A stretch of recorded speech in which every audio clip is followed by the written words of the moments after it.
Hey, it's Mark Lanier with your video thought for the day. All right, so yesterday, today, and tomorrow, I'm looking at passages in Ruth, an Old Testament book, that deal with food.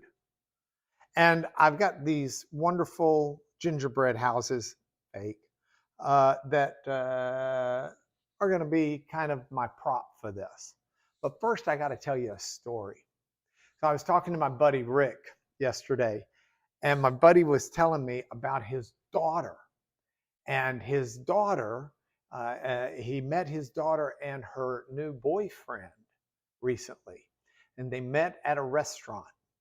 Now, his daughter's just an incredible young woman. I adore her and have known her forever, since she was a little kid, it seems. But she's got this boyfriend that evidently she likes. And so it was time to meet Rick. So what did they do? They went to a restaurant and they met for dinner. I think it was in New York City. And I asked Rick how it went.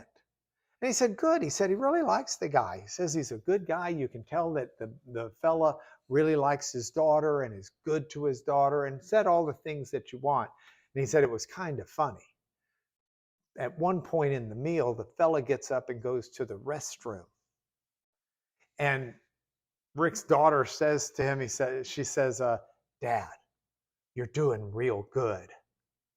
And Rick was like, what do you mean I'm doing good? It's not about me doing good. It's about him doing good. This is not do I pass the test. This is does that boy who wants my daughter pass the test. I thought that's just classic.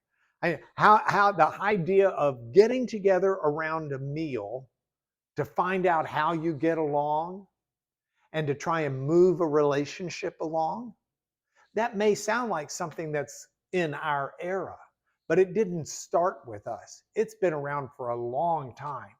Now, I told you yesterday, if you follow these video thoughts on a daily basis, that the book of Ruth, a short little 4-chapter book, in some ways can be read to be built around food. And you've got food in each chapter. You've got it in graphic ways, and you've also got it in subtle ways. But one of the clearest examples is in chapter 2. So in chapter 2, Ruth, who is, here, background of the story. You've got Naomi. She's a Jewish woman married to, or a Hebrew woman, Israelite woman, married to an Israelite man, Elimelech, and they have 2 sons. They, because of a famine, move over to Moab. The Moabites are like enemies typically of Israel and the Israelites, but they move over there because there's food and they're able to eat there and survive. But the sons die and the husband dies. So Naomi is left with just her 2 Moabite daughter-in-laws. And Ruth says, the famine's over. I'm going to return to Bethlehem where I'm from. And Ruth, one of the Moabite daughters, says, well, I'm going with you. And Naomi says, you don't have to do that. Stay here with your people. And Ruth says, no. Your people are my people. Your God is my God. Wherever you go, that's where you're going to find me. I'm with you. So Naomi's trying to figure out how to get Ruth a new husband. And there's a extended relative named Boaz. And so Naomi starts getting Ruth to glean, to pick some of the pieces around the edges of Boaz's field. Now, Boaz sees her and he's got an eye for her. So what's he do? He has lunch with her. He takes her to lunch.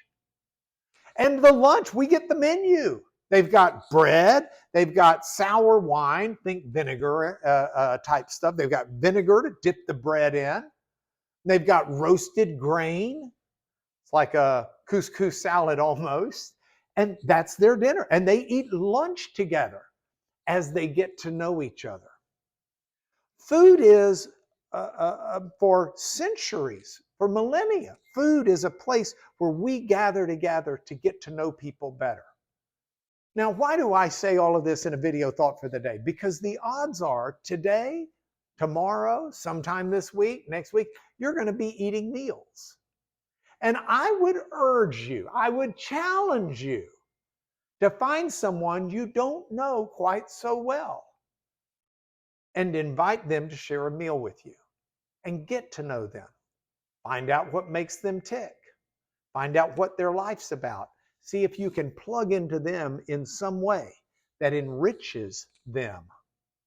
And I'll bet it will enrich you in the process. Meals, they're in the Bible for a purpose of communing together and building up relationships. That's your video thought for today. More food tomorrow.